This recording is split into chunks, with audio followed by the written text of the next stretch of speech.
Hello दोस्तों, सादा प्रणाम। मैं आपकी गुड़िया मौर्य और मेरे यूट्यूब चैनल पर आप सभी का स्वागत है। और मैं अयोध्या धाम अवधि गीत सुनाने जा रही हूँ। आप लोग ज़रूर सुने, अच्छा लगे तो कमेंट करें।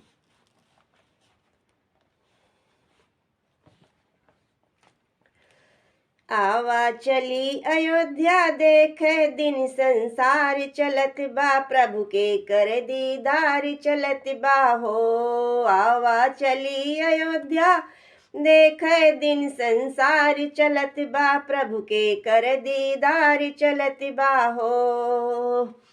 आवा चली अयोध्या देखे दिन संसार चलत बा, प्रभु के कर दीदार चलत बा हो।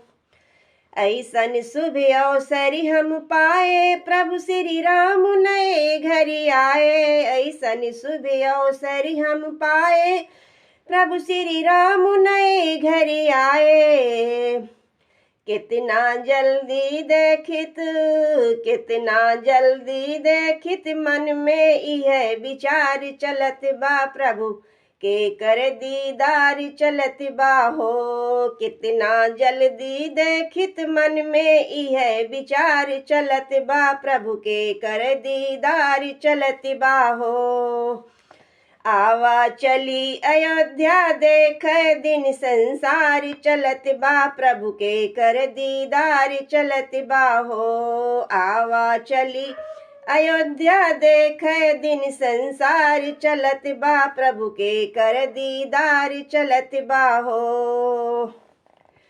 रघुकुल के राजा श्री राम के कर कण कण में बाधाम। रघुकुल के राजा श्री राम के कर कण कण में बाधाम। रघुकुल के राजा श्री राम के कर कण कण में बाधाम।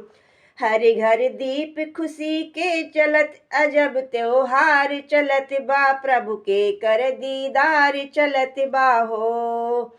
हर घर दीप खुशी के जलत, अजब त्योहार चलत बा, प्रभु के कर दीदार चलत बा हो।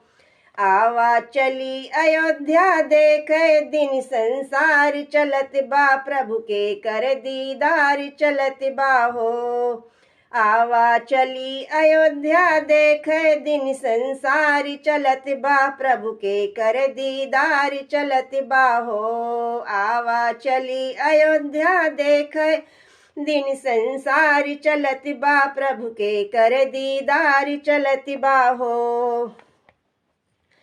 आपन माया खूब दिखायन, इतने दिन सबके भरमायन। आपन माया खूब दिखायन, इतने दिन सबके भरमायन। श्री रामचंद्र के महिमा अपरंपार चलत बा, प्रभु के कर दीदार चलत बा हो। श्री रामचंद्र के महिमा अपरंपार चलत बा, प्रभु के कर दीदार चलत बा हो। आवा चली अयोध्या देखे दिन संसार चलत बा, प्रभु के कर दीदार चलत बा हो।